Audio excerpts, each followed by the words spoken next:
నమస్కారం. Big debate ప్రత్యేక చర్చ కార్యక్రమానికి స్వాగతం. ఆంధ్రప్రదేశ్లో సాగునీటి రంగానికి సంబంధించి గతంలో ఎప్పుడూ లేని విధంగా ఒక ఇరిగేషన్ క్యాలెండర్ పేరుతో ఆంధ్రప్రదేశ్ ముఖ్యమంత్రి చంద్రబాబు నాయుడు గారు ఒక క్యాలెండర్ రిలీజ్ చేశారు. రాబోయే 2.5 సంవత్సరాల్లో 35,000 కోట్లతో ప్రాధాన్యత క్రమంలో 36,000 కోట్ల రూపాయల ఇరిగేషన్ ప్రాజెక్టులను పూర్తి చేస్తామని చెప్తూ ఉన్నారు. అలాగే పోలవరం 2027 మార్చి కల్లా ఇంకొక 6 నెలల్లో పూర్తవుతుందని చెప్తా ఉన్నారు. కుడికాలువ పనులు అయితే కుడికాలువ నుంచి నీరు వదలటం అయితే వీలైతే తొందరగా వదులుతూ ఉంటున్నారు. దీని మీద నిజంగా ఇది సాధ్యాసాధ్యమైనా కేంద్రం మద్దతు ఏ రకంగా ఉంది, ఆర్థిక సహాయం ఏ రకంగా ఉంది అన్న అంశాల మీద డిబేట్లోకి వెళ్లే ముందు సాగునీటి రంగానికి సంబంధించి ఆంధ్రప్రదేశ్లో ఏం జరుగుతుంది దాని మీద ఓ చిన్న కథనం.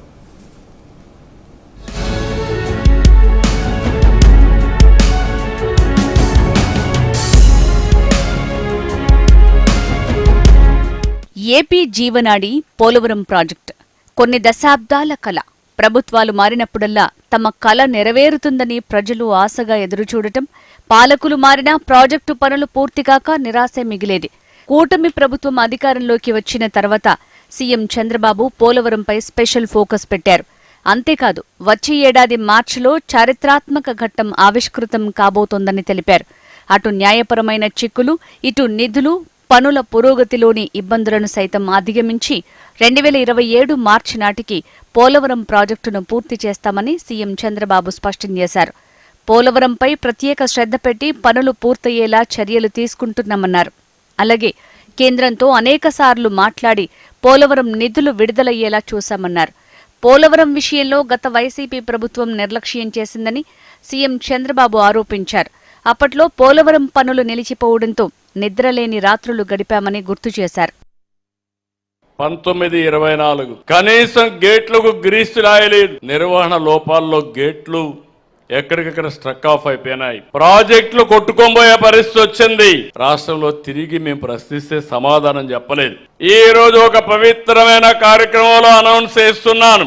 రాబోయే రోజుల్లో మార్చి 2027 పోలవరం లెఫ్ట్ మెయిన్ కెనాల్ పూర్తయింది. రేపు అనకాపల్లి ఆగస్టు 14న స్వాతంత్ర దినానికంటే ఒకరోజు ముందే జాతికి అంకితం చేయాలని ఆలోచిస్తున్నాం. గోదావరి ఎట్లయితే ఇక్కడ జలహారతి ఇచ్చి స్వాగతం పలికానో, ఆగస్టు 14న అనకాపల్లికి వెళ్లి గోదావరి జలాలకు అనకాపల్లిలో స్వాగతం పలుకుతాను, జలహారతి ఇస్తానని మీ అందరికీ హామీ ఇస్తున్నా. 36 ప్రాజెక్టులు 35,000 కోట్ల 3 సంవత్సరాల్లో ఖర్చు పెట్టి పూర్తి చేసే బాధ్యత ఈ ప్రభుత్వం తీసుకుంటాం. ఈ రాష్ట్రంలో ఉన్నటువంటి అన్ని ప్రాజెక్టులని నేను ఈ 2 సంవత్సరాల్లోనూ ఈ టైంలోనూ పూర్తి చేస్తానని చెప్పలే. ఆయన చెప్పింది ఏంటంటే 26 ప్రాజెక్టులు, అందులో కొన్ని పేర్లు ఉచ్చరించి వాటన్నిటినీ కూడా నేను పూర్తి చేసి రాష్ట్ర ప్రజలకు అంకితం చేస్తానని చెప్పాడు. అదే చెప్పడం కాకుండా ఆయన ఆలోచన విధానం ఏంటన్నదాన్ని కూడా చెప్పాడు. ఏదైతే వంశధార ఉందో వంశధార నుంచి పెన్నా వరకు కూడా ఈ నదులన్నింటినీ అనుసంధానం చేసి ఈ రాష్ట్రాన్ని సస్యశ్యామలం చేసుకోవాలి మనం అని చెప్పాడు. ఇప్పుడు చంద్రబాబు నాయుడు గారు ఏదైతే ప్రాధాన్యత ఇచ్చినటువంటి 26 ప్రాజెక్టులు ఉన్నాయో అందులో పోలవరం మెయిన్. పోలవరం ఎట్టి పరిస్థితుల్లోనూ 2027 జూన్కి ఖచ్చితంగా లెఫ్ట్ రైట్ కెనాల్స్ పారడం జరుగుతాయి. స్వాతంత్ర్యం వచ్చిన నాటి నుంచి చాలా ప్రాజెక్టులు ప్రారంభించారని, అయినా ఏ ప్రాజెక్టును సకాలంలో పూర్తి చేయలేదని వైసీపీ నేతలు ఆరోపిస్తున్నారు. కృష్ణా జలాలు ఎంత ఎక్కువ వస్తే రాయలసీమ అంతగా బాగుపడుతుందని చెప్తున్నారు. తాగునీరు, సాగునీటి సమస్యల పరిష్కారం కోసం తమ పార్టీ పోరాడుతుందని వైసీపీ నేతలు అంటున్నారు.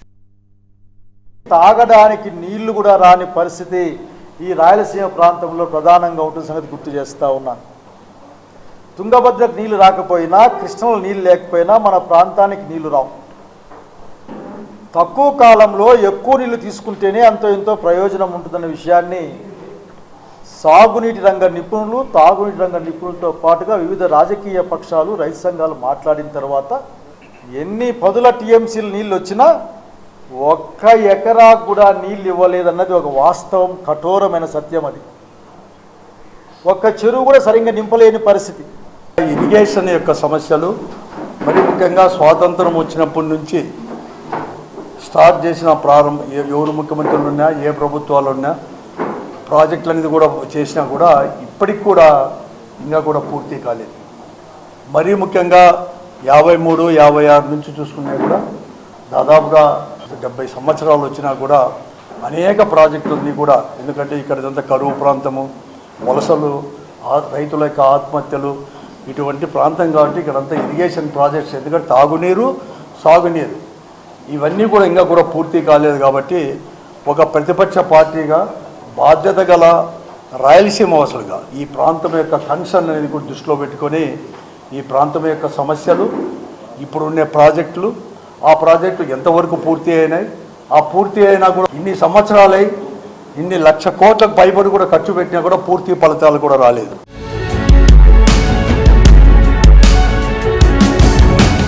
బీజేపీ సైతం పోలవరం ప్రాజెక్టు పనుల పురోగతిలో తమ పాత్ర కీలకమని చెప్పుకునే ప్రయత్నం చేస్తోంది. రాష్ట్రంలోని కూటమి ప్రభుత్వ సారథి చంద్రబాబు పోలవరం ప్రాజెక్టు పూర్తి చేసేందుకు కృషి చేస్తున్నారని చెప్తూనే కేంద్రంలోని తమ ప్రభుత్వం అన్ని రకాల సహకారం అందిస్తోందని చెప్తున్నారు కమలం నేతలు. పోలవరం మోడీ వరమంటూ పోలవరం సందర్శన యాత్ర చేపట్టింది బీజేపీ.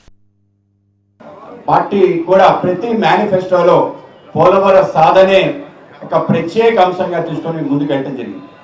అలాగే పోలవరం గోదావరి కృష్ణా జలాలకు సంబంధించిన సాధన ఉద్యమాన్ని రాష్ట్ర వ్యాప్తంగా ఉమ్మడి ఆంధ్రప్రదేశ్ సంబంధించి అన్ని ప్రాజెక్టులు సందర్శించిన ఏకైక పార్టీ రాష్ట్రంలో ఏదైనా ఉందంటే భారతీయ జనతా పార్టీ. 19 నుంచి 24 మధ్యలో జరిగిన దానిపైన లేసమంతమైన ఆలోచన చేయకుండా కేవలం ఆ యొక్క కాంట్రాక్టర్ మార్చడంలోను, అంటే రివర్స్ టెండరింగ్ అనే దాని మీద అంశంతోనూ, అలాగే మొత్తం ఇరిగేషన్ మీద అవగాహన లేని, దానిపైన చిత్తశుద్ధి లేని మంత్రులను పెట్టడం, ఆ మంత్రులు కూడా పోలవరానికి సంబంధించిన అనేక విషయాలపైన అపహాస్యం చేయటం.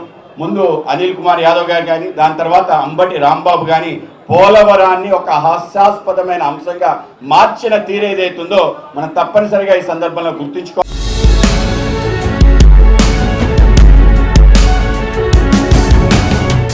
మొత్తం మీద ప్రతిపక్షాల ఆరోపణలు ఎలా ఉన్నా పోలవరం ప్రాజెక్టు ప్రారంభానికి సీఎం చంద్రబాబు డేట్ ఫిక్స్ చేశారు. వచ్చే ఏడాది మార్చిలో జాతికి అంకితం చేయబోతున్నట్టు ప్రకటించారు. అంతకుముందే వచ్చే నెల 14న పోలవరం ఎడమ కాలువ ద్వారా గోదావరి నీటిని విడుదల చేసి అనకాపల్లి జిల్లాలో అఖండ హారతి ఇవ్వబోతున్నట్టు చెప్పడంతో ఏపీ ప్రజల్లో హర్షం వ్యక్తమవుతోంది.